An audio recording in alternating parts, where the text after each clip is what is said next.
Hello everyone, अस्सलाम वालेकुम। आप सभी जानते हैं कि इंडिया जो है एक पार्लियामेंट्री डेमोक्रेसी है और हमारे पार्लियामेंट में दो हाउसेज हैं, Lok Sabha, Rajya Sabha, upper house, lower house, house of the common, house of the people. इसके बहुत सारे नाम हैं। लोकसभा जो है ये एक टेम्प्रेरी हाउस होता है। इसे टेम्प्रेरी इसलिए कहा जाता है क्योंकि इसका जो टेन्योर है 5 साल का, वो टेन्योर कंप्लीट करने से पहले भी अगर गवर्नमेंट फेल हो जाती है तो ऑटोमेटिकली वो डिसॉल्व हो जाती है और 5 साल से पहले भी ऐसा हो सकता है।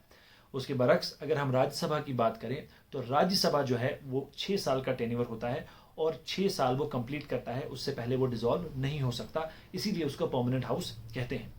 अब इन दोनों हाउसेज में बहुत सारे मोशंस एडमिट किए जाते हैं डिफरेंट डिफरेंट टाइम्स पे। एडजर्नमेंट मोशन है, प्रिविलेज मोशन है, नो कॉन्फिडेंस मोशन है और भी बहुत तरह के मोशंस यहाँ पर एडमिट किए जाते हैं। इस वीडियो में हम सिर्फ नो कॉन्फिडेंस मोशन की बात करेंगे क्योंकि नो कॉन्फिडेंस मोशन हाल ही में जो अपोजिशन पार्टीज हैं उन्होंने एडमिट किया है और अपोजिशन पार्टीज गवर्नमेंट के खिलाफ ये मोशन को एडमिट करती हैं। उसके बाद इस पे वोटिंग होती है और बाकी प्रोसीजर होता है जो मैं आपको बताऊंगा। अब हमारी कॉन्स्टिट्यूशन में नो कॉन्फिडेंस मोशन का जिक्र कहीं पे भी नहीं है, लेकिन जो लोकसभा का रूल बुक है या बिजनेस कंडक्ट करने की बुक जो है जिसमें रूल्स और बाकी तमाम चीज़ें लिखी हैं, उसके रूल 198 में ये चीज़ लिखी हुई है, नो कॉन्फिडेंस मोशन आप एडमिट कर सकते हैं। कोई भी मेंबर अगर नो कॉन्फिडेंस मोशन एडमिट करना चाहता है तो उसे 50 मेंबर्स का सपोर्ट इसमें होना चाहिए, तब जाकर वो ये एडमिट कर सकता है। और ये मोशन, नो कॉन्फिडेंस मोशन, सिर्फ और सिर्फ लोकसभा में ही एडमिट किया जा सकता है क्योंकि वहीं पे मेरे और आपके चुने हुए नुमाइंदे होते हैं। उसके बाद इस पे वोटिंग होती है और अगर 51% लोग इसके फेवर में सपोर्ट करते हैं तो गवर्नमेंट को रिजाइन करना पड़ता है और अगर ऐसा नहीं होता है तो गवर्नमेंट एज इट इज अपना टेन्योर पूरा कंप्लीट करेगी।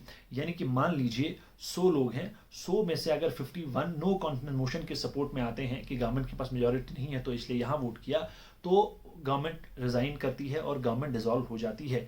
लेकिन अगर 51 वोट्स, मैं 100 एग्जाम्पल ले रहा हूँ, एक्चुअल में 100 नहीं है, मैं एग्जाम्पल के तौर पे आपको समझाने की कोशिश कर रहा हूं कि 100 में से अगर 51 वोट्स गवर्नमेंट के सपोर्ट में जाते हैं तो government as it is rule करती है, जो भी उसका बचा हुआ टेन्योर है। ऐसा नहीं है कि अगर यहाँ पर गवर्नमेंट जो है वो नो कॉन्फिडेंस मोशन जीत जाती है, 100 में से 51 लोग इनके साथ आ जाते हैं तो गवर्नमेंट अगले 5 साल रूल करेगी, ऐसा नहीं है। अगर अभी नो कॉन्फिडेंस मोशन पास हो जाता है तो गवर्नमेंट अभी डिसॉल्व हो जाएगी और अगर पास नहीं होता है तो May 24 में इलेक्शन होने वाले हैं, तो तब तक गवर्नमेंट अपना रूल करेगी और उसके बाद दोबारा से इलेक्शंस होंगे। तो ये है नो कॉन्फिडेंस मोशन की बात।